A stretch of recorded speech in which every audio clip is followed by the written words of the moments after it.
stage here. So I asked everyone to do a short introduction of themselves, and maybe just to situate themselves in terms of M&A, and maybe M&A in the South African context as much as you can.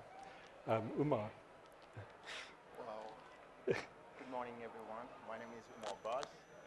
Not sure your mic is on. Yeah, I think the mic. Okay. Shall we maybe? Yeah, maybe you can go. Yeah. Okay. Yeah. Good morning. Sorry for the mic. So my name is Umar Baz. I'm the co-founder and CEO of Yobant Express. We're building the leading logistic tech venture in Africa. So we have a presence in over 23 African markets, and we have office presence in 10, including South Africa. Thank you. Is this working? No? Yes? Oh, yeah. Great. Okay, perfect. Look, absolutely great to be here. My name's Tom Attenborough. I head the international primary markets business at London Stock Exchange, so helping international companies make their way through to the London market to raise capital in various forms. I've had quite a lot of people over the course of the last few days say, you know, what are you doing here? And I think there are a couple of reasons. One, the journey for a lot of companies from startup to scale up to actually thinking about public markets, particularly in areas like tech where things are very fast moving, gets shorter and shorter. And so understanding what's happening in this sort of ecosystem becomes, for me, really, really super important. And the second thing is, I think, for the London Stock Exchange, is that we're a convener of capital, of those that have it and those that need it. And increasingly, we're thinking about our role in the financial ecosystem as saying, we don't need to be constrained by what's listed and what's not, but how can we support private companies on their way through that journey? So if anyone's interested in some of the things we're doing in that private space, do collar me afterwards. It's not quite the topic of this. But you know, I'm looking forward to this discussion. I quite often have conversations with companies as they come through to IPO around what are the things that M&A and scaling up can do for me in terms of valuation, in terms of the positioning of my exit. So I think you know, I have that debate, often looking the other way through the telescope, as it were, from my perspective. But hopefully I'll add something from a slightly different angle to this debate. And pleased to be here. Thank you. Great. Good afternoon, everyone. Is it morning or afternoon? Just morning. Just morning. Great. As you mentioned, this is a great continuation of the previous panel. So Rajiv Daya, my background is actually in M&A. I worked on over $1 billion worth of advisory work across sub-Saharan Africa at Goldman Sachs previously. Before that, strategy consulting. I also spent some time in East Africa, in Nairobi, working at the World Bank Group. And I currently work with pre-seed, seed stage startups in my capacity as head of investments at Founders Factory Africa. So I would say there's probably three different environments that I've been exposed to from an M&A or consolidation standpoint. The first, as I mentioned, when I actually did M&A advisory work, was working with Africa's largest corporates. So typically involved with, you know, CEO, CFO of a large listed organization. Then in East Africa, when I was at the World Bank, I was involved in consolidation type work with governments. So more public sector. And in my current role, it's consolidation or working together from a startup perspective. And I would say all three of those are fantastic applications of the concept of M&A or consolidation. But the common thread among all three environments in which I've been exposed to is that the people who get in the way are also the people who tend to be the biggest beneficiaries. And so I hope that's something that we can maybe unpack during the panel. So it's an absolute pleasure to be here, and I look forward to the conversation. Hi. That's on. Sure. Hi, everyone. Good morning. You're the brave crowd that didn't go to the coffee just yet. So I want to thank you all for staying along. I'm Shanae Johnson. I'm a director at DFS Lab. We do a lot of work in stealth mode, but we're an early stage investor, and we're founder friendly. We've got 30 portfolio companies across Africa, and we've been investing for 3 years. So still learning a lot about the environment. But I think what is important to us is that, the track record for African exits is not yet well proven. So how do we, at an early stage, really prepare our founders for what will come next in subsequent funding stages? I think as someone who's been working for more than 10 years across regulation, consulting, investment banking, and now in the VC environment, there is just so much in terms of how that whole ecosystem of players comes together, what the incentives are. And as an early stage VC, we have to think critically around what sort of expectations we set with our founders early on, how we manage those expectations, and also to think about, what sort of outcomes will be good, not only for us, but for those, because not everyone out here is there to build a unicorn. We're going to see a lot of half unicorns, and we're going to see some trade sales, that come in below the $500 million mark. And I think for a lot of the investment community and the startup community, we're still trying to navigate what those potential pathways look like. So that's something I'd put on the agenda today. Thanks. Good morning, everybody. I'm Craig Mullett. I run a M&A advisory firm near New York City. I originally grew up in Cape Town, and I'm also an angel investor, backed 41 startups, including a couple that are at this conference. I'm also an LP in Launch Africa. And hopefully the contribution that I can bring to the panel today is around two key aspects. Firstly, how do you build a startup so that you become attractive for that M&A exit? It was touched on by the previous panel. And I kind of see it from both sides, working with corporate acquirers in terms of what they want from a start. And then what are those steps, if you work backwards on day one, that you need to start thinking about as you build your startup. And then also those strategic decisions, both from the corporate side as well as from some bigger startup sides, of what do you do in terms of trying to grow a business organically with your own team, developing your own products. Sometimes it's much quicker to get to market by buying. And you have to think through that process, and it's different for every company at every stage. And I'm sure we'll explore some of those themes today. Umar, if I can come back to you, I believe you've been on both sides of, the option to, or considering acquiring to grow, and also having to consider offers to be acquired. Can you give us any perspective on what that looks like from a founder's perspective?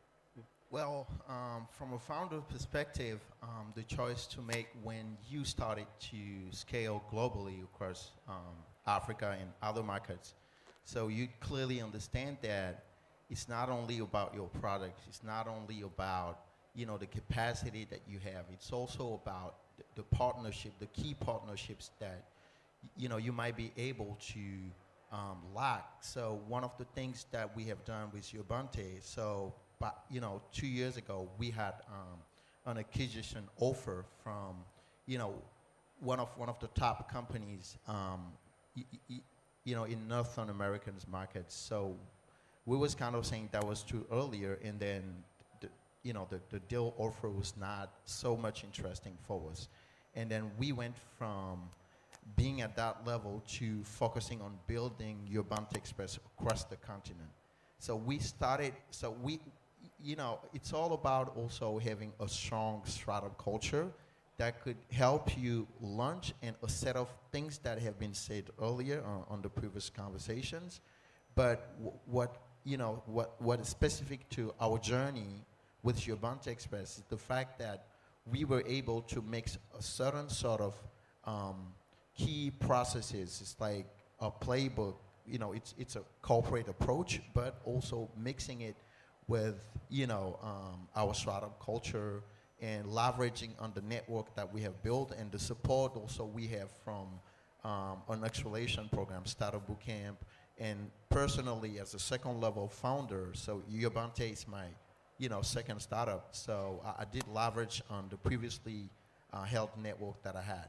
And then from Yobante perspective now, we are over 23 African markets, and we have 10 offices in 10 different countries, and all started just 3 years ago in Senegal, you know, with my very small team. When we started, we were just doing 50 deliveries per day, and now we just, you know, exceeding 100,000 50 deliveries. So it's just coming on a point that we were saying to ourselves, we need to be more strategic on that and do some acquisition in the future. So that's in our plan as well. So a part of the current fund that we are raising, it's also to be able to do some acquisition of other players in other markets. Thanks. Okay.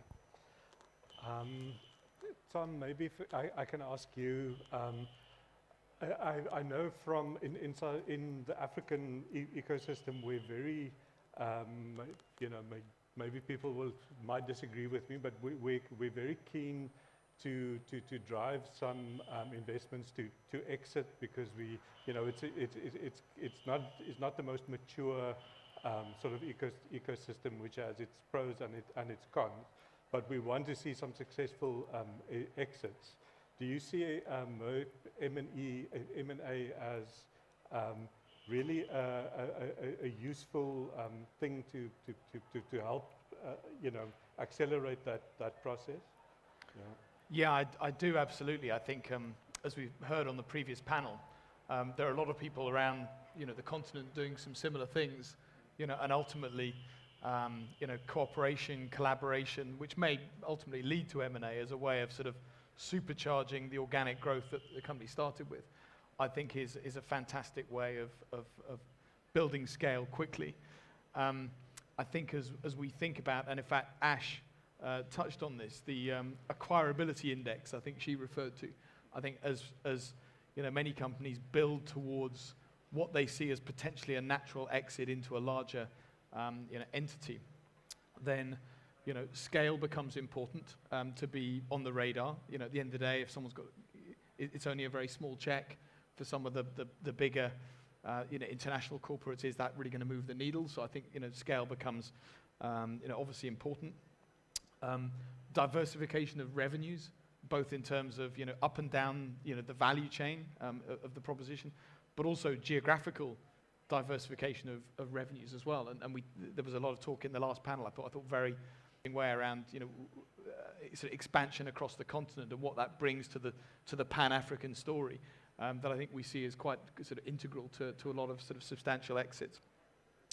I think to those few companies who may at this stage be thinking about capital markets, not necessarily you know, an M&A exit, then all of those things still apply, because, you know, being able to show at the point of any market, you know, transaction that you've got you know, scale, you've got critical mass, you've got diversification of revenues, you've got some sort of, you've de-risked it to some extent in terms of the geopolitical and currency risk of, you know, one individual market.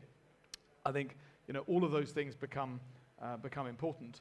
I think the one area in which perhaps it's a little bit different is if that's the route you're going, then sort of public market investors would take a very, very stern view as to actually your integration progress and what you've done, and are you capable of delivering you know, M&A within the business. And you know, there are some challenges which I'm sure this panel will continue to explore, that, you know, M&A is fraught with challenges. You know, not only because there are entities with different valuation expectations, potentially shareholders who have different motivations, different timescales. You have ego issues and founders, and who's going to lead it, and who's going to lead what, and how you're going to measure success of a combined business, and set those targets for success on day one. But then how you're going to measure against that, how you're going to make sure that talent remains locked into the business. So, look, it's got its challenges, but I think if done right, it can absolutely speed up, I'll say, turbocharge growth and make an exit much more attractive. Rajiv, if we can maybe touch on some of those challenges. I don't know if you want to circle back to what you said in your intro about, you know, sometimes the beneficiaries being the you know, the hurdle that it has to pass. Yeah. Yeah, absolutely. There's a South African entrepreneur, investor, quite a controversial character, so we'll just leave it anonymous, who says that there's three types of founders. There's the first-time founder who's obsessed with product and building the best product. There's a second-time founder who is thinking about distribution. And then there's a third-time founder who thinks about value chain. And I'm just looking at the topic that you see above us, which is M&A versus organic growth. And I just want to say from my side, the caveat up front is that these things are not mutually exclusive, right? So it's not or. If you can afford to, or if you have a product or a service, and you can grow organically really well, and you can hit the J curve that your investors want to see, great. Don't worry about M&A. The reality, though, is that for a corporate, for a government, the three examples I gave in my intro, there comes a point at which you need to think about orchestrating growth that is not happening organically if you want to continue to innovate and grow. And so I think it's important to distinguish between two types of M&A that some of us were talking about a couple of days ago. One is exit. So I'm building because I want to be acquired by a corporate. The second type of M&A is consolidation of value chains. So that type 3 founder who thinks about value chain is thinking about the entire value chain, not the sexy app at the end of the value chain, which is the user interface. And they're thinking about how am I going to capture more margin, more value, and consolidate across a value chain before I think about M&A from an exit standpoint. And that's what sets apart a founder who's thinking long-term versus I'm building to exit. So I think that for me is a critical part of this. In terms of the challenges, I think that there's also been this misconception, and I think I'm talking to a room that's got a fair amount of founders in, and the one thing that we always see as investors is, I think that I have to put forward a pitch deck or a growth strategy which shows that I'm going from Ghana to Nigeria or Tanzania to Kenya, because there's an expectation that I have to either grow organically or inorganically to become Pan-African. And I think that's the one thing that I also want to ensure that we don't fall into a trap of on the continent, because there may be another country or market that's more conducive for you to enter, whether it's organically or inorganically, and it may not be geographically adjacent to you, but it makes a lot more business sense. So I think the one thing that's worth thinking about if you are a founder and you're thinking about growth and inorganic growth specifically is to not assume that it needs to be geographically adjacent, and you could be a founder in Nigeria where there's a massive Islamic population, and it may make more sense for you to take a product that's built for Islamic banking into Pakistan, not Ghana, right? So those types of things that come across as pretty obvious, but could actually be subtle advantages. If there is time, the one challenge I think is something that I call the paradox of growth as far as African startups are concerned. And to me, it's one of the biggest challenges. So if we were having this conversation in Silicon Valley or in London, and if you're building a startup and you're disrupting a value chain, again, going back to the concept of value chains, what you can afford to do is you could afford to build a product or a service, and you could market directly on Instagram or TikTok or whatever. You can afford to disrupt a value chain, and then a corporate comes along and says, hey, you're actually doing something a lot more innovatively than I can. I need to work with you, and you've got the power. The paradox of growth in Africa is that when you're a founder and you go to an investor, they say, I need to see a B2B strategy here, because B2C just doesn't work in Africa because it's too expensive, your customers don't have purchasing power, so you need to be B2B or B2B2C. And then you go, okay, so I have to go sell to a corporate, which is going to take 2 years because it's a long sales cycle. And then they have all the leverage. And then as Zach said earlier, they then pay me a really bad multiple, because in order for me to disrupt them, I have to ask them to onboard me onto their platforms, because the investors want to see a B2B or B2B2C strategy.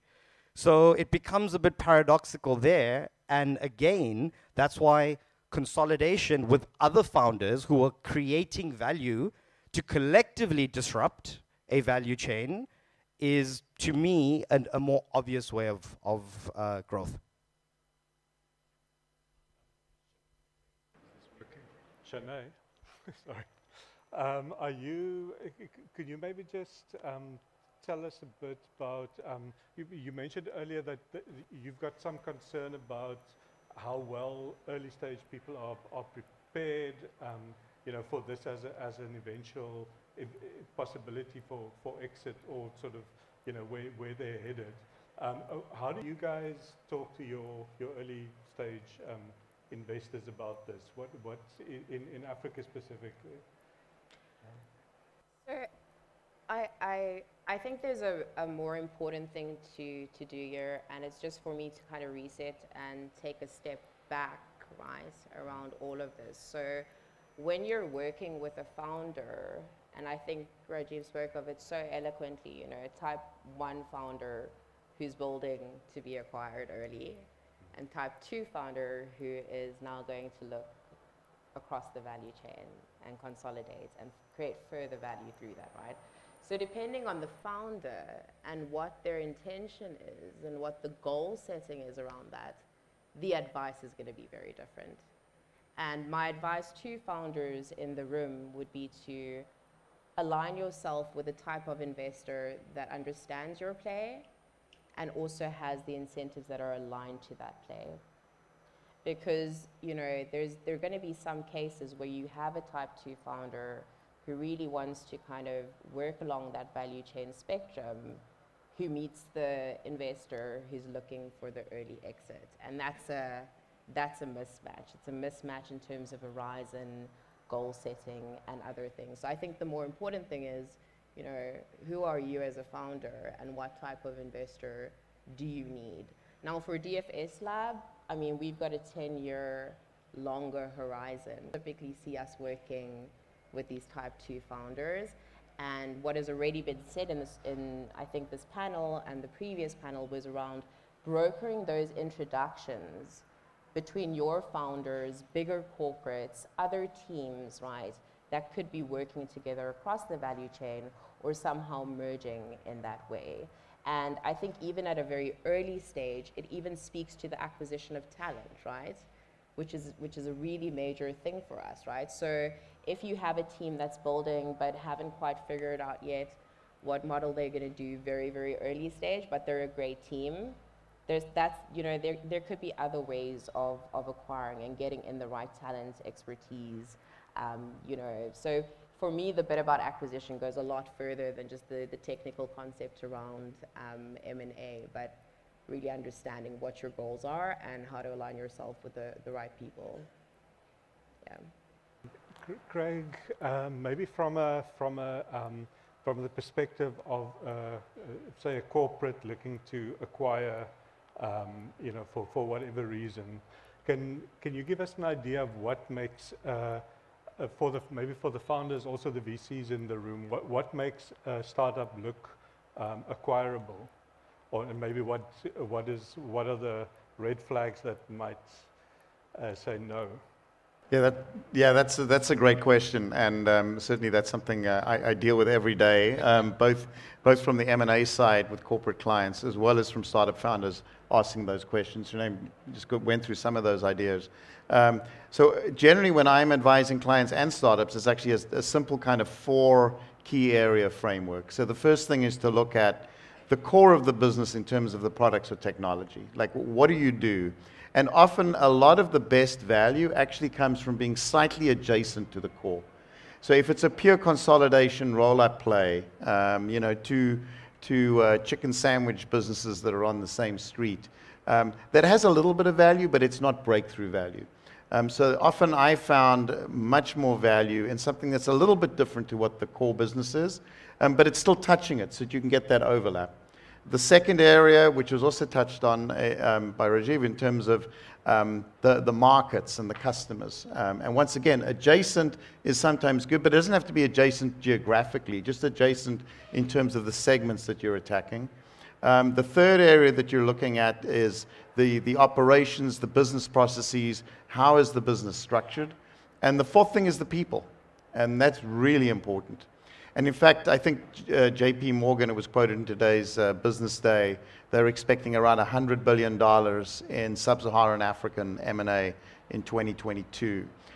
But if that's the kind of size of the mountain, a lot of the deals that form the bulk of that are going to be fairly small deals.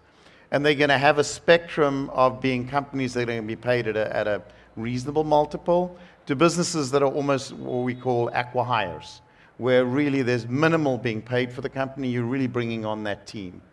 And one of the challenges as a startup founder is you want to keep the value above just being the acqui-hire, because from an investor point of view, a monetary, quite frankly, a failure. It's a write-off. There may be some jobs that are preserved, but that's about it. So you want to move up that spectrum. And from a corporate acquirer's point of view, the acqui-hires can be good value, but you don't tick anything in the other three boxes, right? You don't get significant product-led growth by a team that's ongoing, because typically you're at a failure point and you're just getting the people skills. So I think it's those four categories that I would focus on in terms of looking at how you build the business. Ask a general question. Anybody can jump in who wants to. Mergers and M&A can also go spectacularly wrong and actually destroy value, I think, if it's not done well. Or at least you might end up acquiring something that through the process loses much of its value and maybe what you were acquiring it for. Any comment on that, or how does one avoid that scenario? Rajiv, maybe? I put you on the spot.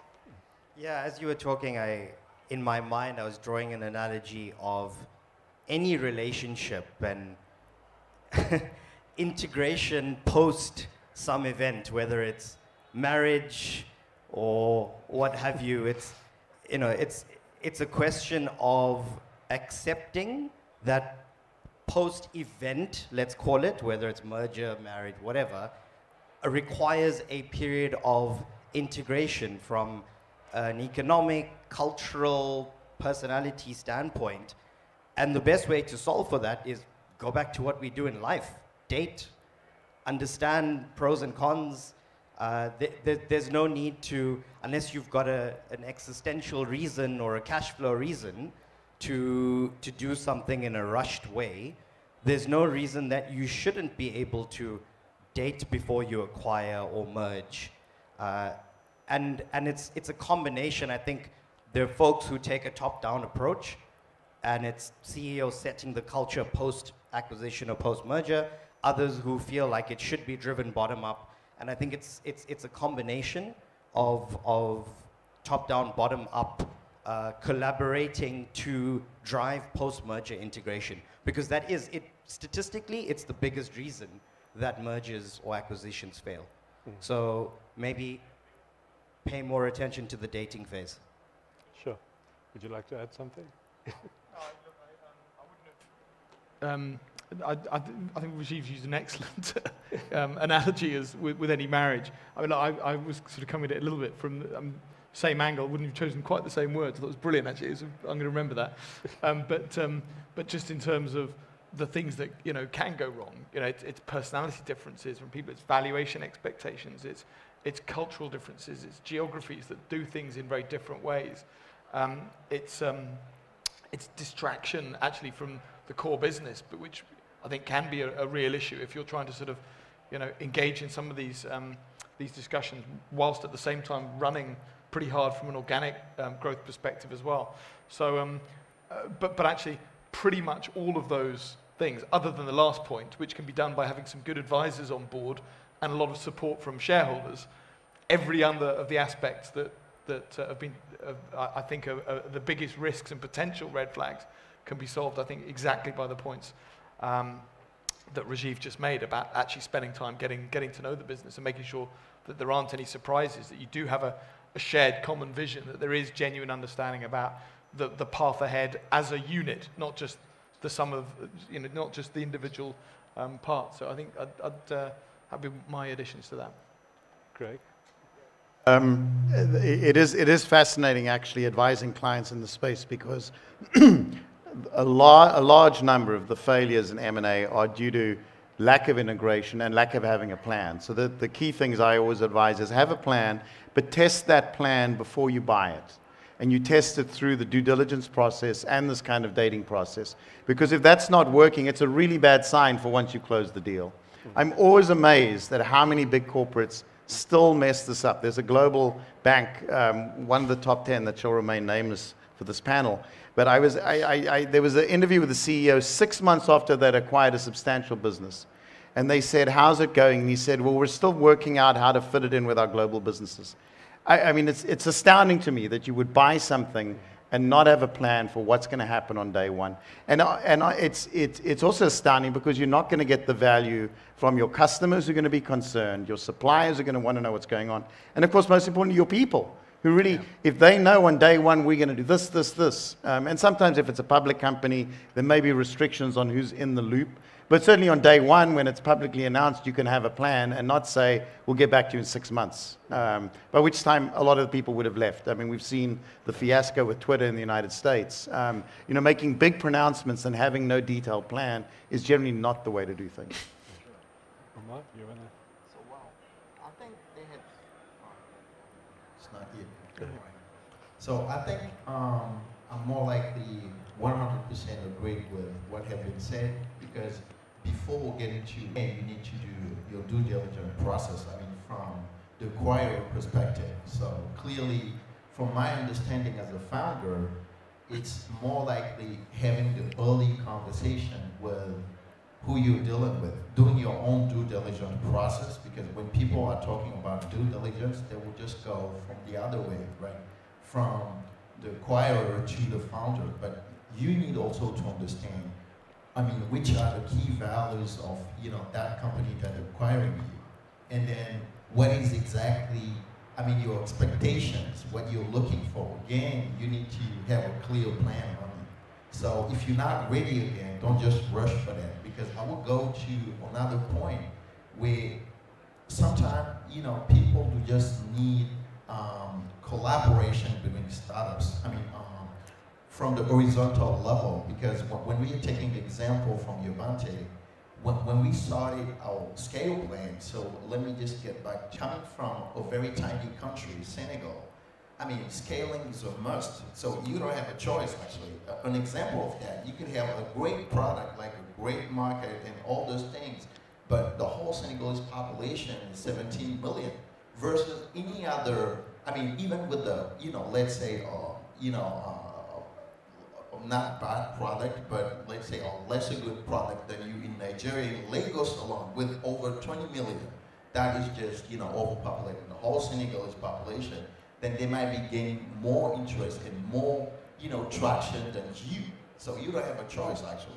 And then you have all the other barriers, like language barriers, like cultural barriers, and all those things. So you need to be able to find key players, and then mainly looking for not only corporates, of course, as been said, the corporate process could take time, and then it's more complicated. So it's always about finding key players, I mean, key local players that could back you up at least, even if they're not involved on the operational level, they could help you get things done. Usually what you need in terms of organic growth from that perspective, as you already have validated your market where you come from and validated your product.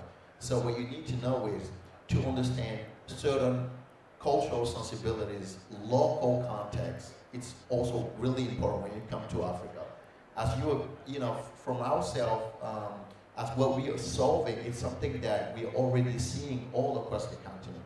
You know, people sending parcels on rooftop of buses, taxis, motorbikes, and that's the informal way of delivering things. You know, it could be from Dakar to even South Africa to here. Go to the Civic Center, you will see the same thing, the same practice that's happening in Nairobi, in Lagos. So it's pretty much the same thing. So we're not, you know, thinking that if that will work or not, because, you know, we're just adding our tech on top of what already existed. So what we needed from that was just to have local players that could solve things locally, help us, you know, understand better the local differences, the local culture, so that we could provide all things that we learned from the other markets and, you know, our set of processes and all those things to make it a success. And then that's how we we're doing it. So that's what I wanted to add. Thank you. Is it okay for me to come in just with a closing comment here? Yeah. Just on the point of due diligence, it's pretty much a black box, right? Especially onshore in Africa in some ways. And I think there are great things we can push forward just to bring not necessarily harmonization across, but like principles that we can all rely on and could work for particular players in different ways. So I just want to also, shout out that the Digital Collective Africa, they've got a working group going on due diligence and trying to create toolkits around this, right? So I think that there can just be a greater degree of transparency, just upholding ourselves to better standards around it. And of course, what Rajiv noted is that, there may be something on the due diligence sheet that is in black and white, but the dating history is not on that sheet necessarily. So, your dating history goes with you wherever you go next. And I think it's important for African founders to make sure that they uphold the best standards in the way that they're doing business. We have time for 2 questions from the audience. Anybody?